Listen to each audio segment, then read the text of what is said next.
And now, External Affairs Minister Dr. S. Jaishankar addresses inauguration ceremonies of Consulates General of India in Yekaterinburg and Kazan in Russia. Let's cut across to the minister's address. Rudenko, Ambassador Vinay Kumar, representatives from the Governor's Office in Kazan and Yekaterinburg, officials of the Russian government, distinguished members of the Indian community, colleagues from the embassy. Good morning, namaste, dobre utra. I'm glad to be amongst you today and very much appreciate all of you attending this event.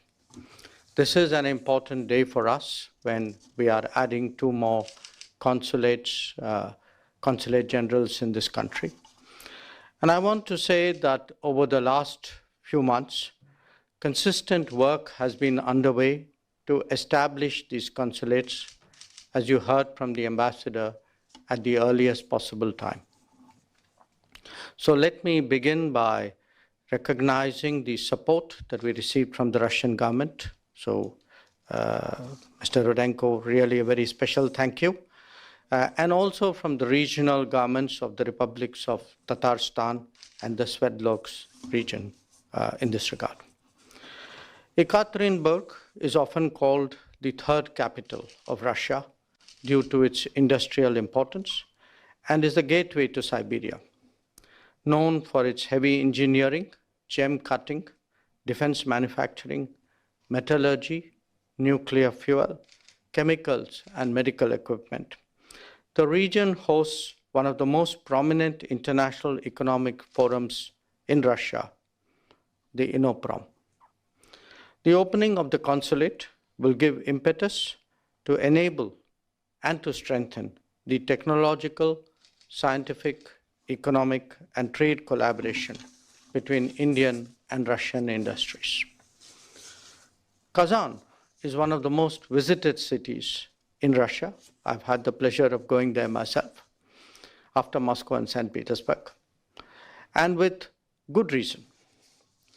The region is a multicultural and multi-ethnic hub and acts as a bridge between Russia and the rest of Asia. The consulate will help strengthen people-to-people ties by encouraging cross-cultural exchanges and high-tech participation. Kazan is well known for its oil production and refining, for fertilizers, automobiles, defense manufacturing, pharmaceuticals, and electrical equipment. I'm confident that with the opening of the 2 new consulates, there will be a further strengthening of India-Russia ties, and this will surely mark a new phase in our relationship.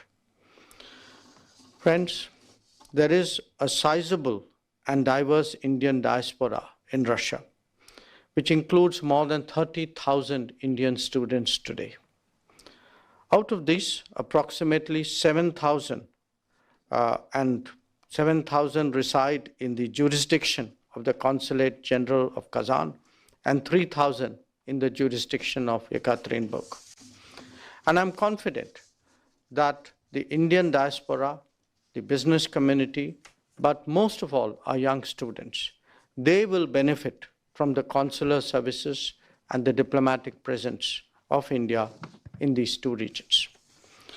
So let me say this, I'm very sure that the opening of these consulates will not only enhance our diplomatic presence in Russia, but will act as a catalyst to further boost trade, to increase tourism, economic, scientific, technology, even academic and cultural ties between our 2 countries.